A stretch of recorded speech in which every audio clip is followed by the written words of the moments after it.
Turn up the dive, feel the vibe, get ready to ignite. Untold stories in the airways, flying through the night. Experience voices, tales so bold. Streaming live, the truth unfolds. Untold Radio Network, where secrets come alive. New episodes daily, the mysteries thrive. Great guests, super chat, it's a wild and variety. Share and subscribe, join the side where truth can't hide. Aliens in the alley, UFOs in the sky. Cryptids lurking, oh my, oh my. Ghosts in the hallway, whispering your name. The paranormal, the unexplained. Become a VIP, get the inside scoop. Unlock the mysteries, be part of the group. Live streaming stories, they're talking to you. Super chats buzzing, join the crew. Untold Radio Network, the secrets come alive. New episodes daily, the mysteries thrive. Great guests, super chat, it's a wild and variety. Share and subscribe, join the side where truth can hide. So if you've got the guts and you want to explore, tune into the Untold, it's what you're looking for. From aliens to ghosts and all that's unseen. Untold Radio Network, where the world's mysteries convene.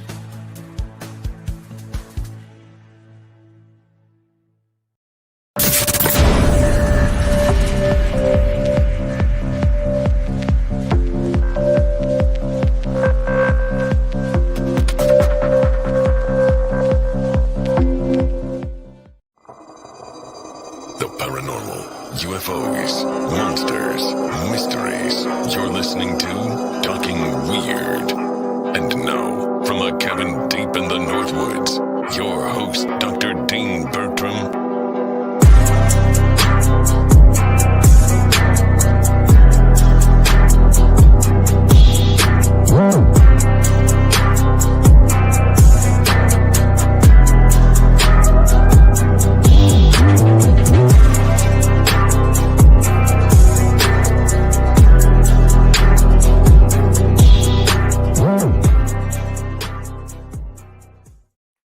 Greetings, all my fellow weirdos and weirdettes. Welcome to Talking Weird on the Untold Radio Network. I'm your host, Dean Bertram, and as always, I'm excited that you're here with me and going to spend, hopefully, the next hour or so of your life with me, whether it's watching live, where this show goes out on the Untold Radio Network's many channels, whether on YouTube or X or Facebook every Thursday night live at 9 p.m. Central, or perhaps you're watching it archived on one of those channels afterwards, or you're listening to us as of the Friday. It goes out on every podcast platform on the planet, on the Untold Radio Network's platforms, I guess. So greetings, welcome, thank you for coming here. And if you haven't checked out other episodes or other shows on the Untold Radio Network, you really should. There's a bunch of cool shows out there.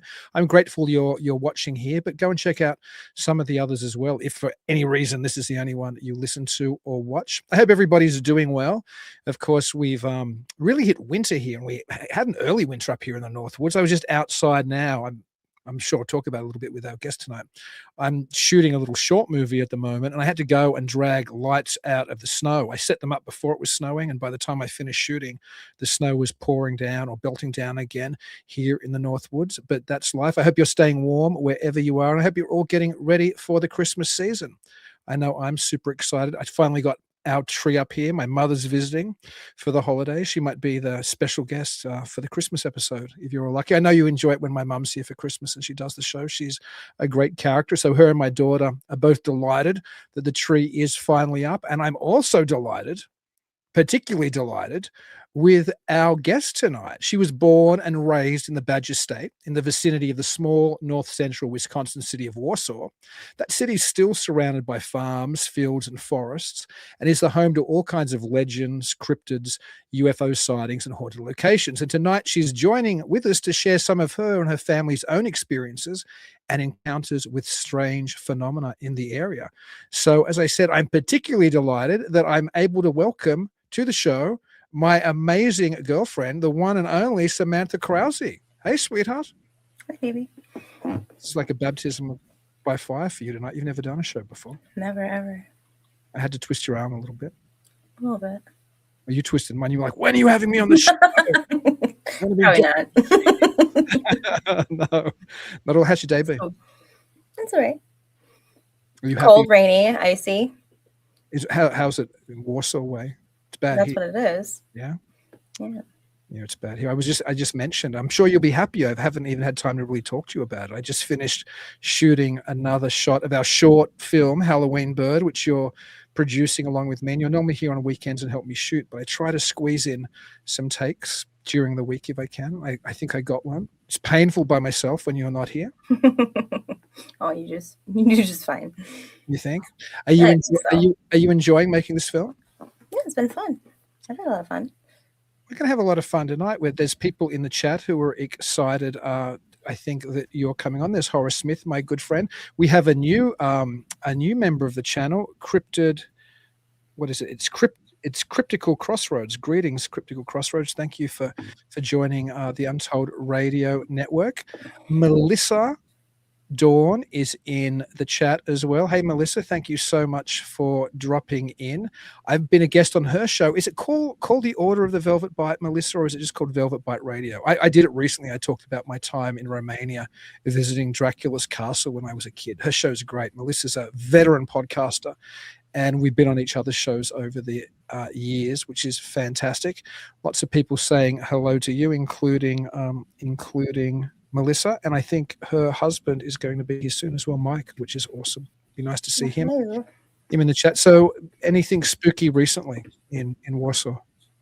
Recently, no. Nothing too recently spooky? No. Just, I mean, to contextualize, you're not like a paranormal person. You've just had experiences in your family. No, absolutely not. No, I don't follow this stuff. Like, I'm not like looking for it. It just happens. Nothing's happened super recently. Do you know something I don't know? No, I was just curious because I know too, one of your daughters is seriously into, well, I don't know about seriously. She's got a keen interest in the paranormal. So it's one of the things that I think, one of the reasons I get on with her well. She did tell me a story. Oh, could you tell me? That I had no idea about. Oh, she was walking up the basement stairs. And I don't know if she had just recently heard the story with Nate and all the stuff, but she just very recently, told me she was walking up the stairs and her hair got tugged. And she freaked out. She was like, I thought maybe it got caught on the light switch. Like, she was trying to like eliminate everything that was happening. She's like, but I don't think that's what it was. I think something tugged my hair, Mom. And I was like, great. Grief. In my basement. Can you tell any of that backstory about your basement? I mean, I know there's elements of the story which are quite personal and you probably can't tell, but there's also some creepy stuff around that story that you might be able to talk about before you punch into other stories which you have. Right. No, I can go into it. I'm not going to do that. But so Nate, their father, was never a believer of ghosts ever. Nothing paranormal, nothing like nothing. And we had been living here, I think, for a year and a half. I was pregnant with Camden, I think. And we were doing the floors. So we had to lock off rooms and we were all staying in one room together. So we were sleeping. I was sleeping on the floor, miserable. And I just remember waking up in the middle of the night and I could see him. He was like struggling in his sleep. He was just kicking and he had tears rolling and he was freaking out. And he woke up crying. Like he was visibly shaken. Like he was super upset, scared, everything. He's like, there were eyes in the window. He was sleeping the whole time. He woke me up. I was pregnant. I could see he was not awake. He was not looking out the window.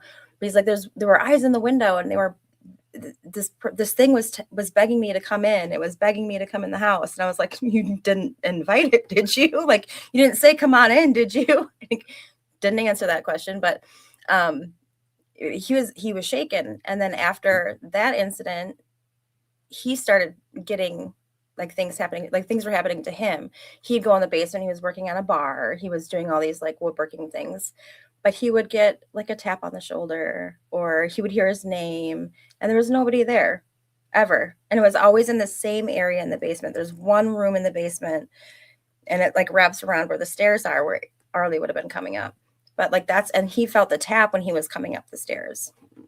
But yeah, he had a tap on his shoulder. He started screaming. He's like, "What do you want? What do you need? What do you need, honey? Like what, you know?" And I'm like, "What? What?" I'm like cooking in the kitchen. I'm like, "What are you talking about?" But yeah, he's had several after that dream though. Before that, nothing. Nothing. Do you know if there's any history of your house being haunted, or were there any strange stories before you I bought don't it? Or It's not my house, but there's stories of our neighborhood being haunted. So we have had, what is the show? Dead Files? They Mhm. actually came in and they did one of the houses down the road from us. And they said it was the neighborhood. There's a darkness over the neighborhood because we had a hospital, we had an old farm. So there was a lot of things that happened. We had a few murders happen. We had one happen down the road that just so happened to have been, I believe, related to me long ago. Like it was a long time ago, but it was relation. But we have, yeah. So there's a lot of stories, and there's supposed to be this big darkness over our whole neighborhood, and like these vines of evil, like growing over houses and stuff. But I Goodness. don't know. Do you feel that darkness in your neighborhood? Like, do you feel there's a weirdness there, or You do. I don't. You don't feel it in like when you're outside and you're out and about doing stuff. You don't feel stuff, but it's weird because when I moved into this house, even my parents would mention it. Nate's parents mentioned it. Even there's just you walk in the house and it's just this energy shift. They would always call it like it was an energy shift, and like even Nate's personality started changing. That was a long time ago. That was honestly when I was pregnant with Camden, about the whole time that started happening, like his whole energy, his whole demeanor, everything was changing. So I don't know if that has to do with jeez, that. has it ever made you want to leave those experiences? Absolutely. Absolutely. I've actually gone like I like I said, I don't research the stuff. I don't know anything, but I would I still to this day, like if it gets too bad in the house, like I'll sage the house. I'll put salt in the corners. Like I'm just I love how you're like, I don't follow this at all, but I sage and I salt. but I do. But I mean, you think there should be things that, can cleanse it, right? Like you want that, you hope for that, but who knows? We have a question from Horace Smith, who's a good friend of the show. He's been on the show before. He's Professor Emeritus of Astronomy and Physics at Michigan State University. I know you're a regular viewer of the show, Sam, as well, so you would have heard Horace engage with me many times. He asks you, how old is the house? It was built in the 40s, I believe. So it's not overly, but back in the day, like in the 40s when this house was built, there wouldn't have been a lot of the other homes built. They were kind of, because we're right on the water. We're right by the river. So I think a lot of the homes we had, like I said, there was a big farm where now it's the healthcare center. But there was a big farm there. And in between the farm and the hospital, it was pretty sporadic with homes, but now it's built up. But we would have been one of the first, our house would have been one of the first, like, homes in this area. I just had my Willie S57. I think that's Joe Fox. Hello, Joe. It's great to know you're watching. You've been one of my longest audience members. Please drop in the chat, ask any questions that you would like answered tonight. Your sister lives in the area as well, I think. Not too far. Isn't her building That's the old hospital. Mm-hmm. There's some stories from there that you've heard, or? I haven't heard any big stories from there. People stay away from that. And a lot of the people that do live there, and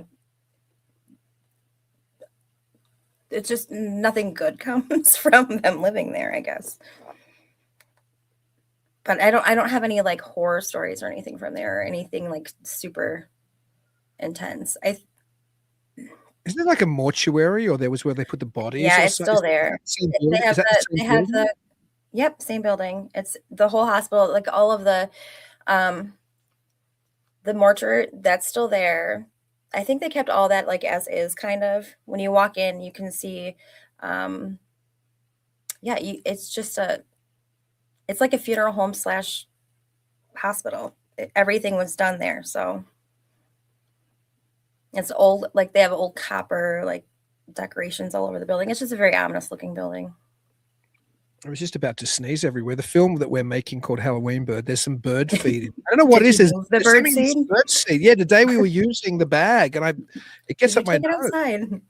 No, it's still we have to use it. We can't get rid of it yet. It's part of the story. I didn't say get rid of it, move it. Yeah, well, it's me. I got junk everywhere when we're making a movie. When you were young, you spent, I know, a lot of time at various families' properties because you've got a massive family in the Wausau area. Like you've got an extensive family. I mean, I say that as somebody from a very No, it's huge. And I still find out every day that I'm related to somebody I went to school with. Honestly, like it's horrible. It's that big. It's huge. I remember sometimes people intermarrying and things in central northern Wisconsin. Does that happen by mistake sometimes? I'm sure. We'll say that happens more north here of Wausau, not in Wausau. Not in Wausau. Say north of Wausau. Anyway, we won't go down that strange. No, no. I know a lot of your stories come from the properties which were more outside of the city limits, like out in the country. And I know your aunt used to live at a farm you visited regularly, and that was almost certainly haunted. Can you talk a little bit about that, maybe? Yeah, that was a strange place. And even if you go drive by it today, they don't live there anymore. But even if you go, and they've redone everything, but the first stories I remember hearing were, we had my cousin Bobby, who's my brother's age, so he's a few years older than I am, but he was a baby at the time. He was probably like 3, maybe ish, 4. He was standing at the bottom of the stairs, just staring up, and my aunt was trying to get his attention and couldn't. And she was just wondering, like, what is going on? Like, Bobby, respond, right? And he wouldn't respond. So she went over and got him. And when she looked up to see what he was looking at, and there was an apparition of a lady standing there. And she freaked out because my cousin Amanda, who was my age and a baby at the time, was in her crib in the room that the lady was standing, like her room would have been right off of. So the lady turned around and started walking in the direction where Amanda was. So my aunt freaked out. So she went and grabbed Amanda.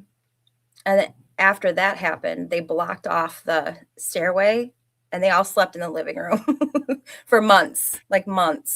Goodness. But I think before that they were hearing noises and such, like they would hear like clanging and clanging in the kitchen, like people were cooking. Like it sounded like people were actually living in other rooms, like where they weren't.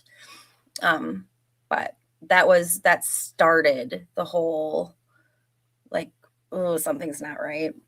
And they even tried calling the previous owner of the home to ask them, like, hey, what's going on? Like, what's happening? And they wouldn't say anything other than leave the light on in the hallway. Don't ever turn off the light. But that's all they could get out of them. I'm like, oh. But apparently there's some kind of law or something here where you can't like sell a haunted home. Like if you know it's haunted, you can't sell it. I'm gonna ask you more about the house, but we have an Aaron Krause who I imagine is a cousin of yours or a relation of yours. Yeah, that's my cousin. Yep. It's a massive family. Hey, Aaron. Thank you for joining us, Aaron. So when you were there, did you used to feel uncomfortable? Were you conscious of there being something there? Yeah. We didn't sleep, which was like torture for us. We begged to go there because we wanted to like experience things, but we also didn't want to experience anything. So we pulled all-nighters and we would sleep in like the most lit up place in the house. I know we heard a lot of noise when I was little. We would hear like clanging. It sounded like the pipes in the basement, like it literally sounded like somebody was taking like a sledgehammer to the pipes and like pounding on them. It was so loud. You could almost feel it on your, like if you were standing on the floor, it felt like the house might be vibrating. Like it was really loud. And my aunt would always calm us down and be like, oh, don't worry. The cows they're just in the barn drinking. It's just the water in the pipes. Like it's like, okay. And I believe it, right? Oh, it's just the water pipes. But you didn't hear it you didn't hear it at like, it was certain times. It wasn't every night. Cows, if they're going to drink, they're drinking every night. But no, it was It was insane. Did you talk to your aunt about it when you were an adult? Were you like, what was going on, or Yeah. curious? What did she tell you? She that it to make us feel better, so we go to sleep, but we still wouldn't sleep. Like we still literally stayed up all night long. It wasn't sleepovers. We literally stayed up. And the most messed up thing too was that it was a scary place. But she would also like go and get movies for us to watch. And they were never like nice movies. It wasn't like Mary Poppins, or there was like scary like dolls coming to life. I'm like, oh my gosh. It's horrible. Goodness gracious. Yeah. Horace Smith just makes a comment saying, I've wondered why it matters whether the lights are on or off in ghost apparitions. That's a good point. I don't know why. I don't know that it really matters because we had stuff happen during the day there. You said you had to leave the light on though, right? That was the right. Well, the activity inside the house, but we've had things outside of the house, like in midday. But I don't know the light thing, and I don't know. I think if something wants to make its presence known to you, it's going to, no matter what, right? If the light's on or not. So did anybody in your family ever or has ever since talked about what they thought it was? Like, was there any theory on what this thing was or why there were these experiences going on there? Don't think anybody ever came together to figure it out. I think, well, as kids, we were curious a little bit. We would like bike down the road and stuff, like, what's going on? Like, are the neighbors, and we befriended some of the neighbor kids and stuff. And then they showed us a little cemetery that was, I don't know, like 2 city blocks from where my aunt lived. And we're like, oh, that's what it is. Like it's that there's families buried all over here. And it was super old. They were like from the 1700s. They were like extremely old. And at the time they didn't have it blocked off or anything. Like, and these farmers would just like plow like over some of the stone. Like a lot of the stones were wrecked. So there were grave sites on the property. It's still there. Now they finally blocked it off. They actually have the remaining bits of it like blocked off so nobody can get in there. But yeah, when we were little, like they were still getting damaged. Like there was nothing blocking that little like plot off that was there. I think you told me once that you'd swung by the house again at night, like late at night, and there was still that hallway light on that everybody would leave on. By the new owner. I could take you there next time you're in town. I swear to God, it will be on. It will be on. Do you think somebody passed that suggestion on to the new owners, or do you think they just worked it out? Maybe they worked it out, or they're just like, I don't know. It's on. There's a light on all the time. If there's no light on, that means there's nobody there. I promise you. Like nobody's like living there. And it's really weird too, because after they moved out, it was a big ginseng farmer who had purchased the property. They redid it so nice. It looked like this just gorgeous home. Like it should still look gorgeous. It wasn't that long ago. It looks creepy again. Like it just looks like there's just this ominous feeling when you pull up. I know my mom and dad they've driven by it. And my dad is not a believer. He never went out there. He never would visit when we go out. It was just a joke to him. And mom and dad would drive by, and there was one night where as soon as they got up to the house, their headlights started flickering and just shut off. And dad's like, oh, whatever. Like, it's just we hit a bump. Like there's something, So like they kept driving.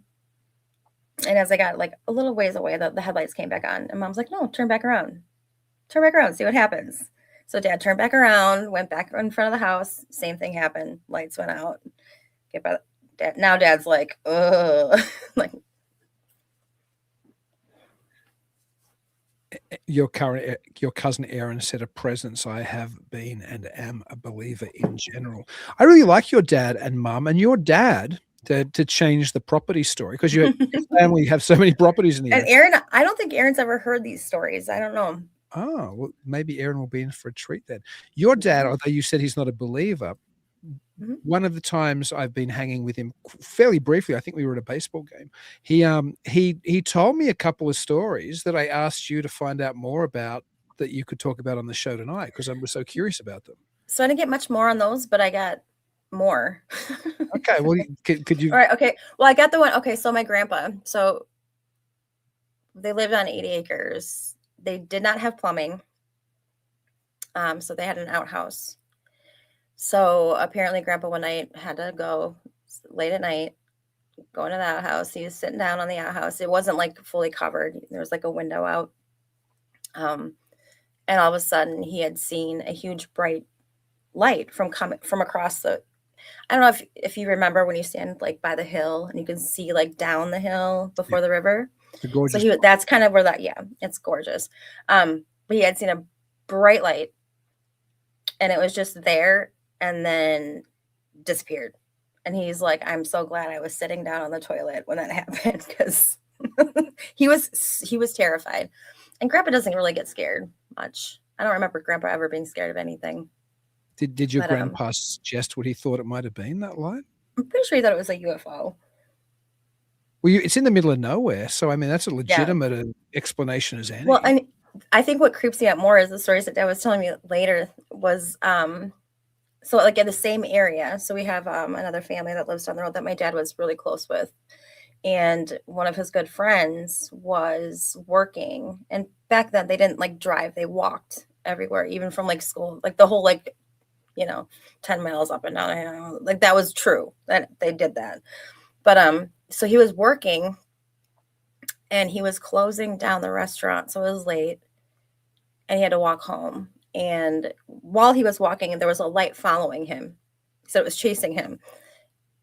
And it was just like right here, like in his peripheral. And he had like 8-10 miles to walk. The entire time it followed him. He got to his house, which is just past my grandparents' house. And he ran inside, woke everybody up. He was like, this thing is following me. It's chasing me. They all came out. They saw the light. And then it just disappeared. Just gone. But they all saw it. But it chased him. And he was like just terrified. I think he was like in his early 20s. And he was just freaked out. He was like, oh my gosh. Like, yeah, that's cool. Joe Fox there it just seems like lights. Joe Fox asked, this was in central Wisconsin. Central north. It's kind of north a little to the dead center of the state. But yeah, central County. Central. Yeah. We're dead central. Yeah, but a rural area outside of. Yeah, it was rural outside of Wausau. Yeah. Huh. No, I love that property. I'm so grateful that you took me out there, and you did a wonderful Easter egg hunt for my daughter Chloe on that property along with your children. It's a gorgeous property. To be honest, I've seen quite a bit of the state. It's probably the prettiest private property I've been on. It's just absolutely gorgeous, particularly for an area which is relatively flat. But here there are like almost mountains. I mean, the ridges and the river cutting through it and just gorgeous. I'd love to camp out there sometime. But I think there was a Bigfoot story as well from that property that your dad hinted at. We only talked briefly. It was just a very short conversation. I don't think that was with Grandpa, though. I think that was the one when my dad and his brother and probably their friend were shining for deer. And they saw 2 green eyes. But it stood about like 8. He said it had to be at least 8 feet tall, 7, 8 feet tall, where the eyes would have sat. And there was no trees around. It was in a field. So like, what is that? Like, what stands that high and has green eyes? Like they've seen bear. They've seen it all. So, but yeah, they're not the type to go and look for it. They're not going to be like, oh, hey. They had flashlights at the time, not guns. Like, they're not going to go and like, man. Yeah, it always interests me when people who are very familiar with the outdoors, usually like particularly sportsmen who are hunters or fishermen and have been, hunting or fishing for decades, when they have experiences with things like this, because they're so used to the wildlife in the area. It always strikes me that somehow their report should be paid extra attention to, because conceivably if you were from, I don't know, Sydney or New York City or LA and you came to the country and you saw some weird hairy thing, you haven't seen deer and bear and everything else your whole life and you might mistake it. Right. But if you've actually hunted deer and bear. Well, and they grew up around it all. Exactly. Like they lived on that 80 acres for their entire lives. And they lived country. Like that's what they were. So. Horace asked an interesting question. I wonder whether the light would have seemed to retreat if approached. This is when we were talking about the light earlier. It seemed to retreat as soon as there were more than one, right? Like as soon as the rest of the family came out, then it left. So I don't know. To me, that was creepy though. Like I know the property and I know the layout and I know where he was and where he had to walk. And I'm like, I would have just, ugh. I can't imagine having to walk that far. And at the time, even what you got to see was more built up. I mean, there were so many new houses there. Like back then, there was literally nothing out there. So Wow. for him to have to walk with something chasing him, it's creepy. Well, when you get to the property, it doesn't seem like it's, I don't know, 10 mile outside of Wausau or wherever it is. It seems like you're the middle of nowhere. Like it's still because Exactly. it really does seem super secluded. Well, and that's not even 10 miles out of Wausau. That's out of Riverview. So Riverview is even, Further out. No, put in perspective, but it's interesting about lights retreating or not. I have had a kind of an aunt, I guess a great aunt on, I don't know what, on my mother's side, I think. And she, or maybe a cousin, you know how you get, better than, I don't have, it's still one of those people you call her an aunt, but she's actually like the Right. sister of somebody or whatever. right. But she had a property in Queensland. And when I was a kid, I was always interested in the weird. There's a phenomenon in Australia called the Min Min lights. And I guess they're like a will-o'-the-wisp or like a story you get here about the Brown Mountain lights. Or there are stories even in Wisconsin, I think, about lights which are regularly seen. But these lights would come in and she would watch them from her property. Like she was actually in Min Min light territory. There's a documentary actually on the Min Min lights as well, which is really good. And I think if you did go towards those lights, they would retreat, interestingly enough. So I don't know if that's what. But would they follow you? Like, do they? Or they're just I think they're out there. You like come up. Yeah, I think if they're out there and if you go towards them, they retreat. And there's a big history of light, and that might be what Horace is referencing, because there's a big history of those kind of lights in a lot of these weird light phenomena, which Lord knows what these things are, I guess. Do you hear about other stories in Warsaw ever? Like, are there stories outside of your family which people just go, hey, there was, something weird happened to me the other day, or not particularly? Not so much. Not anymore.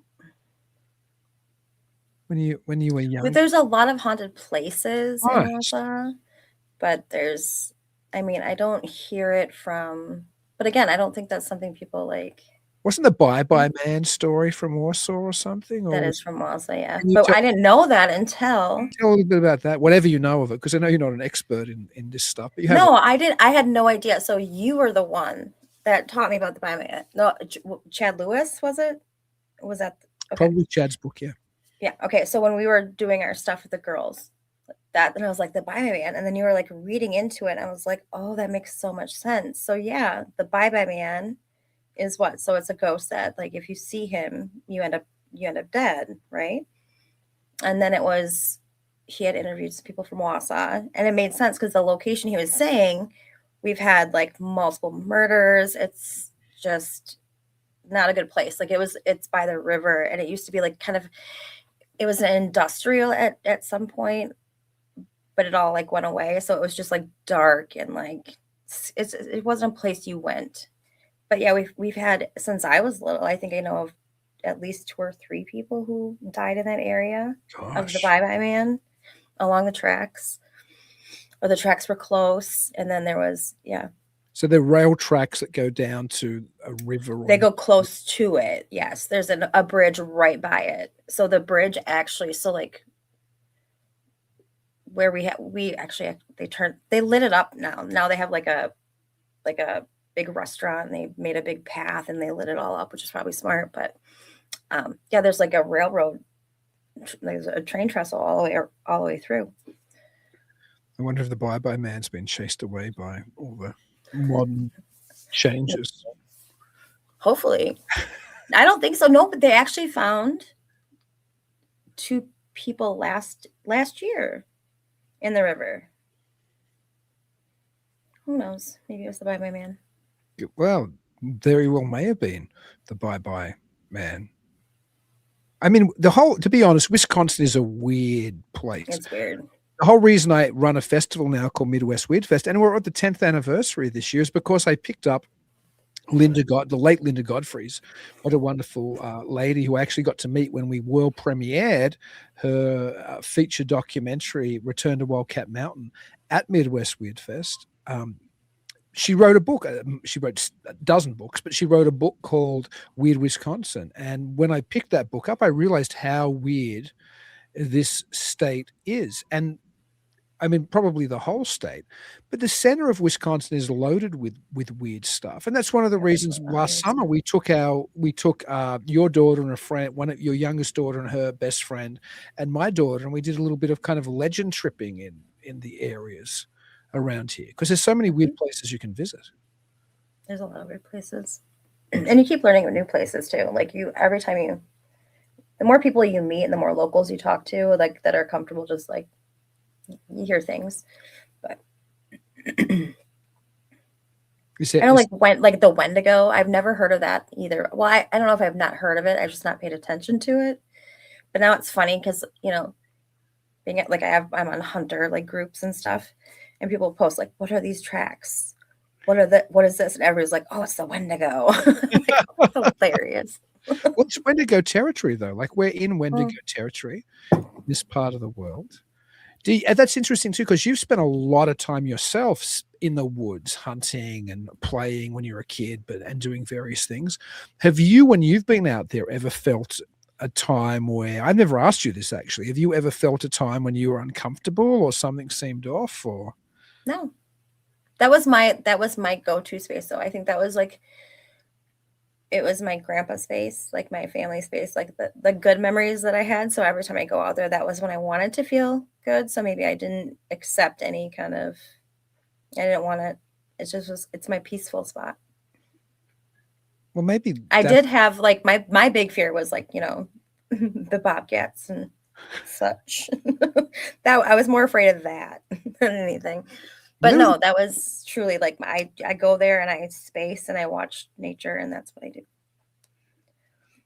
Well, there was a bobcat. I've told you. I think I sent you the video Yeah, you did. In my daughter's kind of treehouse out here last summer, which is kind of frightening. Speaking of around here, and we won't say where I am at approach near Wausau. I keep my location because I'm not even saying where you are or aren't really, although we may have blown it. But where I'm an hour or so from Wausau, we won't say north, south, west, east, but probably a little more. But we've had some weird experiences when you were here, at least audio-wise. Oh gosh, yeah. I thought it was weird. Yeah, you should tell those stories because I've told them, but it would be lovely to have somebody back up this tale. No, I just remember sitting there and hearing. I can't even explain the sound. Like that's what it was. You can explain it better. I can't explain it because I don't understand it. It was a weird sound. What was it? It was like a growl, but a very deep growl, and it was loud. It was, but not like it was. Yeah, and then as soon as you came, like you did your whoop, like as jokingly whatever. Yeah. But then all of a sudden that went quiet, and then there was a knock, and I was like, that is not normal. It didn't feel normal. Nothing about that felt right. Oh, it was super weird. Yeah, because you were outside, I think, on the porch, and I came out, and there was something growling in it, either in our front woods or further down and across the road on the other side of the front woods. It was hard to tell because it's. But the knock felt like it came from your property. Yeah. Like growl sounded like it came from like the neighbors. Like I was like, oh, maybe something's eating a horse. Like I don't know what a horse sounds like when it's dying, but maybe that's what it is. I don't know. It was weird though. The sound, it was unfriendly. It was, and I thought maybe you would know because you've spent more time in the woods of Wisconsin than I have, but I couldn't place it. I've never.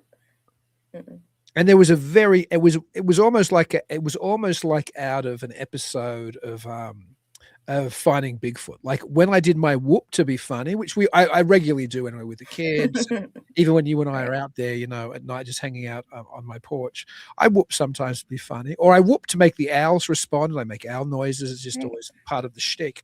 But when I whooped that night at that thing, there was it was clearly a classic, and I'm not a Bigfooter, but it was clearly It The sound of a tree knock, right? Or a wood knock or was. whatever. No, it was absolutely a knock. Yeah. And did you remember like the silence after the knock? Like it was just like Yes. completely like everything went silent. There was nothing. It was super weird. That was weird. Good times. I see. Well, they were good times. They were good times. I still can't. I'm still not sure what happened that night as far as what it was that we were interacting with on some capacity. And obviously, we've heard all kinds of super weird owls and things here, Right. like a cacophony of owls. And my daughter Yeah. always thinks they might be owls. My daughter always thinks she's not watched enough Bigfoot documentaries to think maybe they're Bigfoot or something. So she always, when it's getting dark and the owls start calling, she makes a beeline for the door these days. When she was little, she used to like to call up the owls, like do owling, but now she's like, because some of them sound like monkeys here as well, right? Like they do. Whipping sound, and then I think she thinks it's Sasquatches. You need to tell that to my kids because they feel like stupid. Because when we were up north, they would hear that weird monkey owl sound. Like there's a monkey in the woods. Well, there was a Bigfoot sighting just up the road from where I am in one of Linda Godfrey's books. It might even be Weird Wisconsin, or it might be another one of her the dozen or so books she wrote. I was reading this book and she talked about somebody walking out of their house and seeing a Bigfoot coming up from the creek, right? And it said it was between two towns. And I was like, I'm literally between those two towns. And then I worked out where it was. I'm like, that's just around the corner. When I say around the corner, I mean I'm in the middle of nowhere, so around the corner's a ways, but reasonably close, right? And I drove there and I identified, like, this is literally where she was talking about. This is where this Bigfoot thing supposedly wandered up. So maybe that was that Bigfoot. Someday. Maybe you should set some Bigfoot traps. Maybe that's what we should do. Make some big giant traps. Maybe. Well, I don't know. I mean, do you think like a leg hole trap or? Yeah, why not? I had something remember when my chicks disappeared, like my little chickens, and they all disappeared out of the cage? Yeah. And then I set things I thought were rat traps and stuff like that around the cage. And one of the traps had been Set off? No, it had been carried away the next day. Where's this trap gone? Yeah, it was like a live trap, right? Because I thought of a rat or something. It had been picked up and carried like down the side of my chicken coop, around the corner of my pole shed, and like down into the swamp plant next to me. Because I was looking for it. I'm like, what on earth? Just sitting there. I'm like something. And in fairness, it could have been a bear or it could have been something. Who knows? Carrying a rat trap without setting it was set off, right? Yeah, but it was like, okay. I had rat traps, which are like the big mouse traps, right? Right. I also had the kind of cage you would catch like a squirrel or a raccoon or a feral cat in, which I've caught those things in before here, right? But a smaller one, which was designed to catch, without as bigger holes in the grating. So it was supposedly designed that you could catch rats in it, right? That was the whole purpose of it. Because if you get one which will catch, I guess, raccoons, the rats can still squeeze out of the hole. So it was one side, because I thought it was probably rats getting my chickens. But whatever it was, had taken this cage. We had bait in it, like I don't know what I had in it, like I don't know if it was sardines or peanut butter. I used different baits, marshmallows, whatever I used, had taken this cage and like carried it. Oh gosh. Again, it could have been a bear or something, because we have bear around here as well, as I'm sure you have on. Yeah, I'm aware. I got to see that one by your house. You did see a bear near here. Mm-hmm. Maybe it's just bears growling at us when we're. I don't think that's a bear growl. It was doing damage to something. Like, that wasn't growling at somebody. That was like in the moment of like.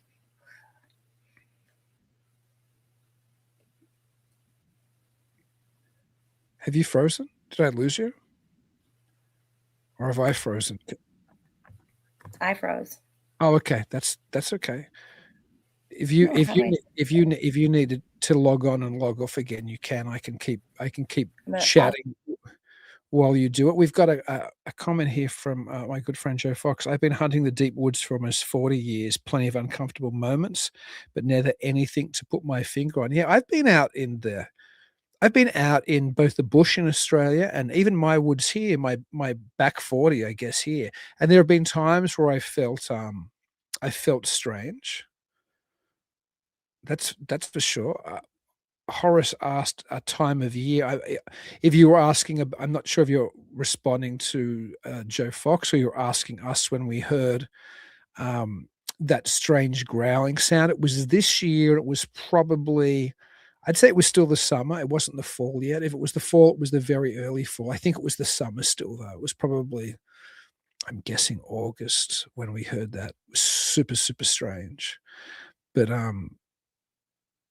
we often hear weird things around here. Like I said, my daughter's very conscious of when the owls are strange, but we've heard all kinds of weird noise. She's sworn she's heard um, wood knocking before here, and she's somebody who isn't, I think, just prone to inventing things. Like she's very interested in looking at animal tracks and identifying what those animal tracks are, and she's a naturalist is an exaggeration because she's a kid, but she has a keen interest in bird life and, animal life and even bugs and insects. So she's not out there looking for Bigfoot. She's out there looking for normally birds and deer and things. But there have been times when we've heard strange things,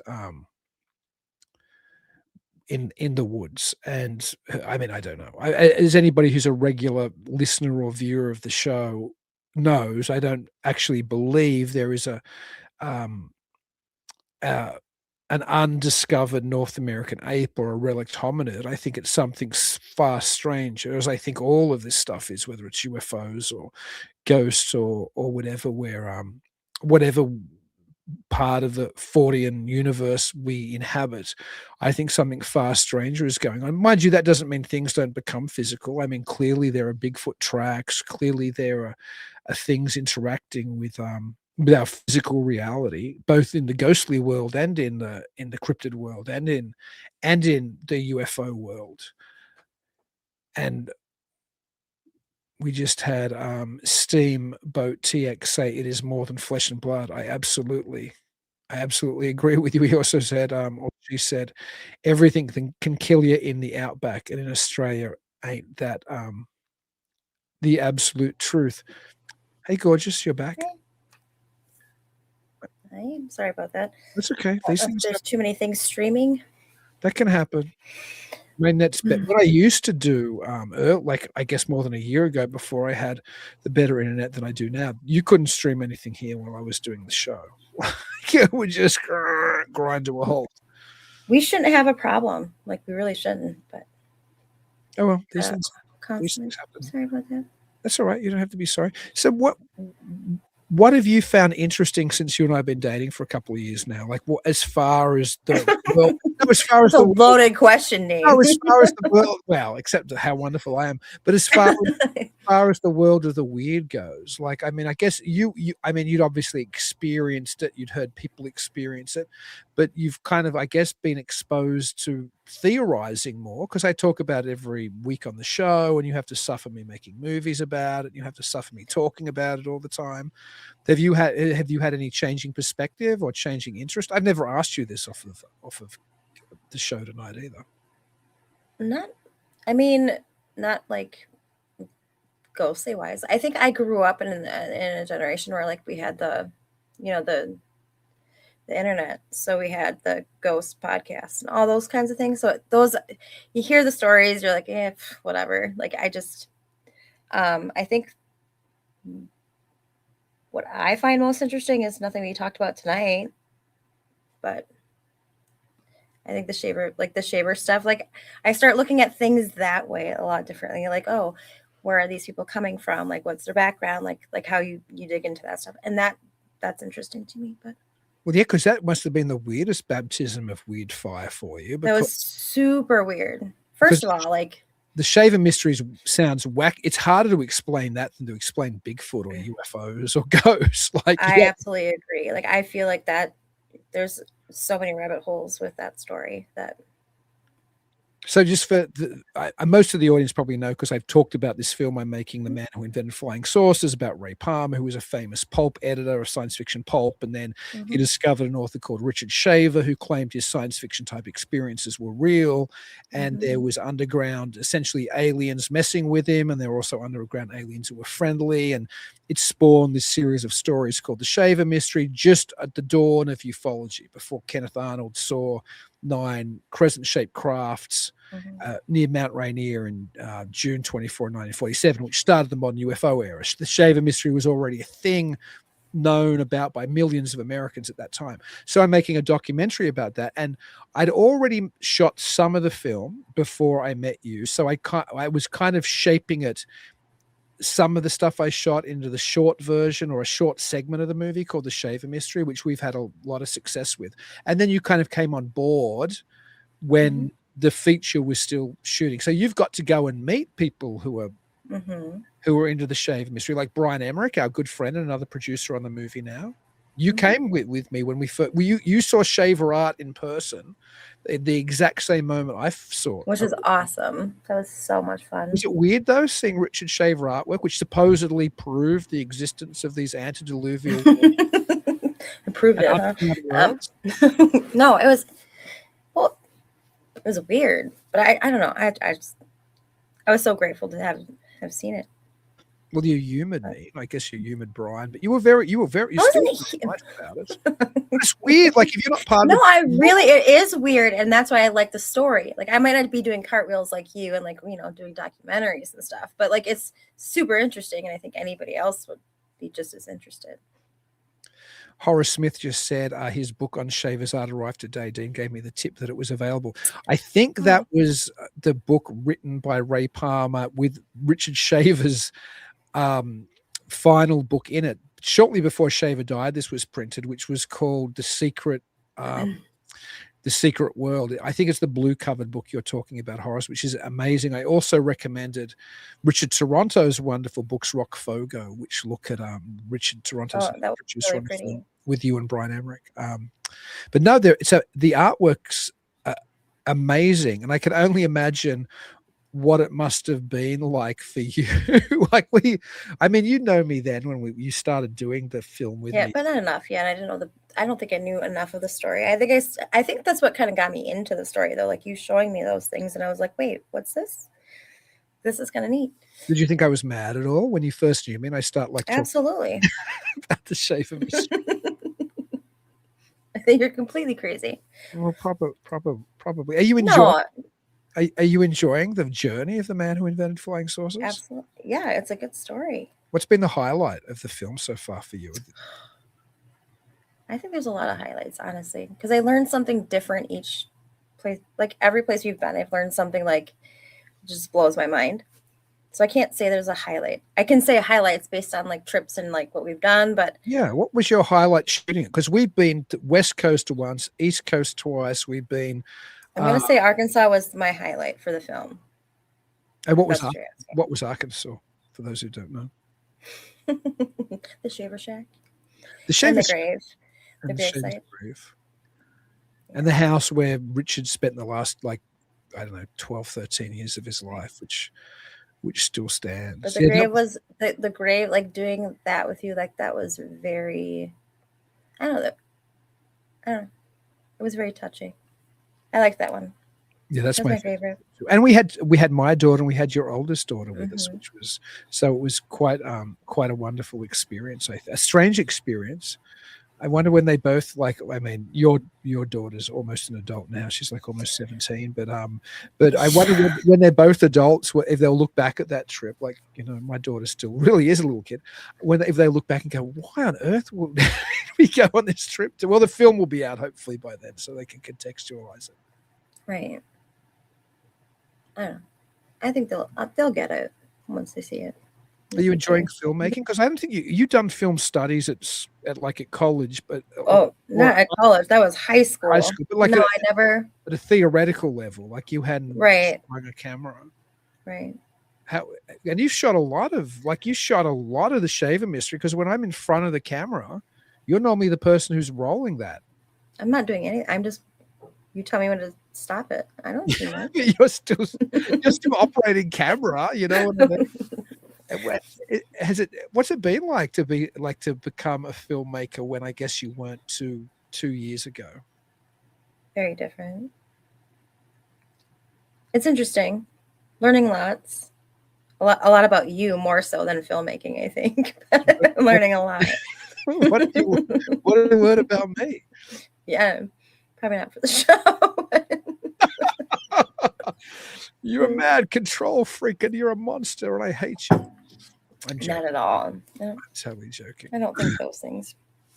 Um, No, but you own it. That's why I appreciate it. I understand.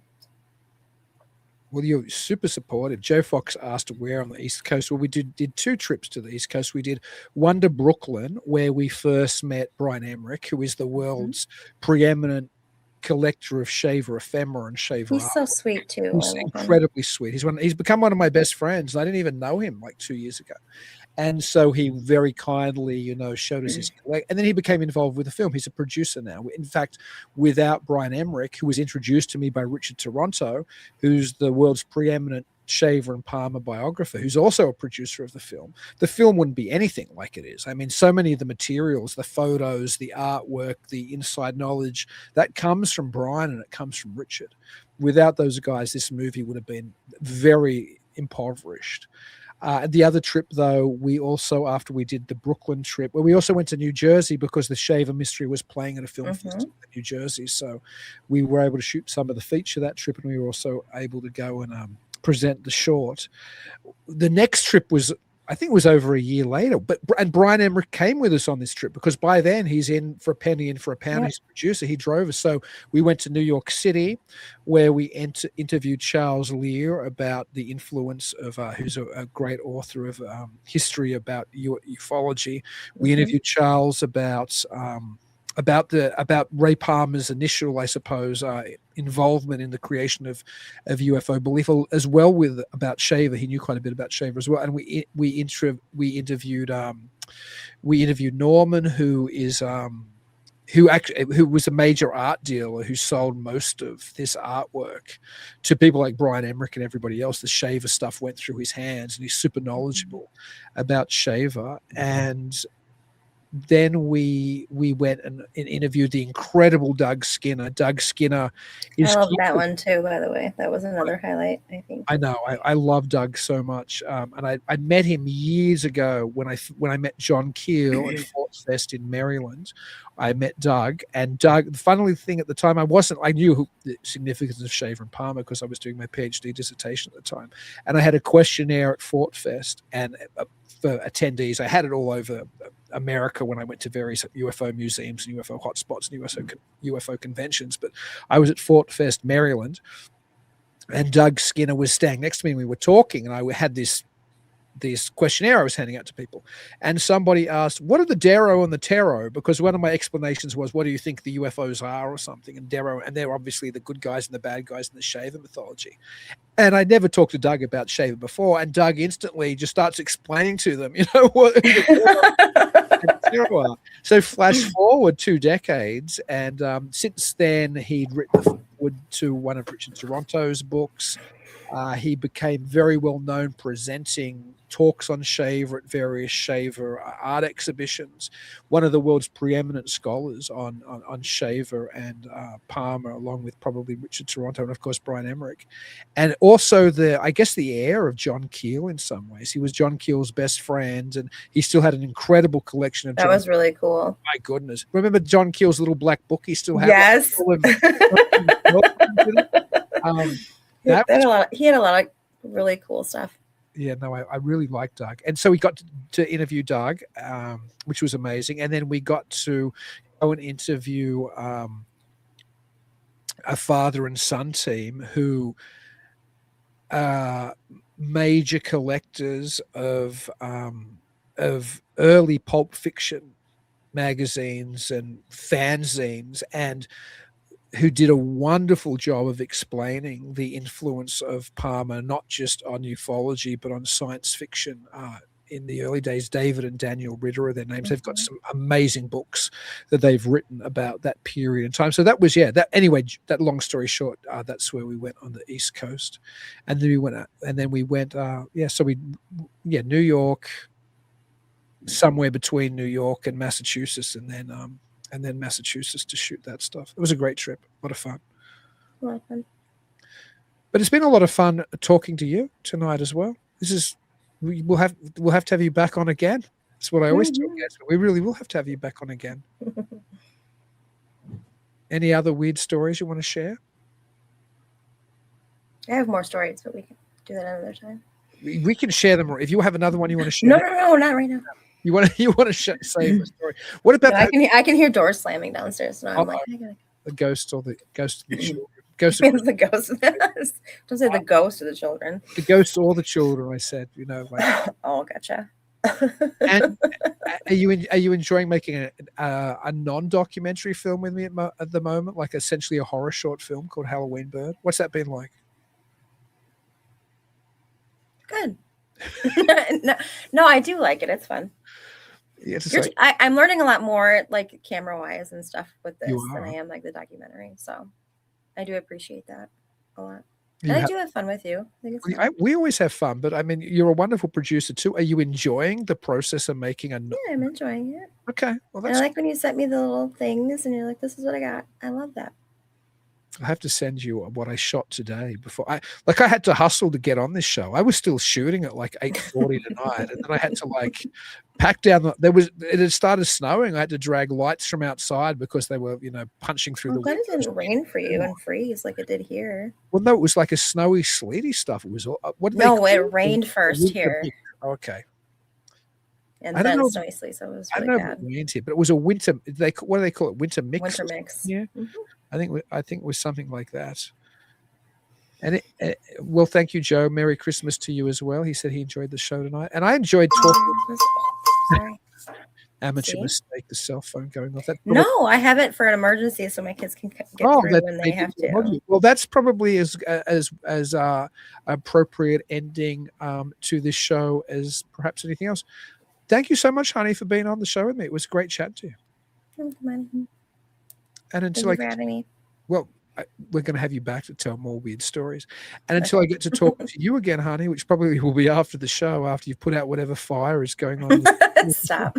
Don't tell me it's a fire. Well, you know what I'm in fire metaphor. I know. I know.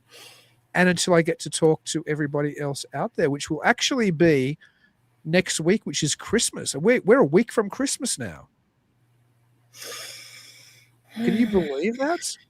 We're literally a week from Christmas. So, yeah, it'll be Christmas the next time I talk to you all. Thank you so much for joining me tonight. I hope you all get ready for the holidays. And please, keep it weird. The paranormal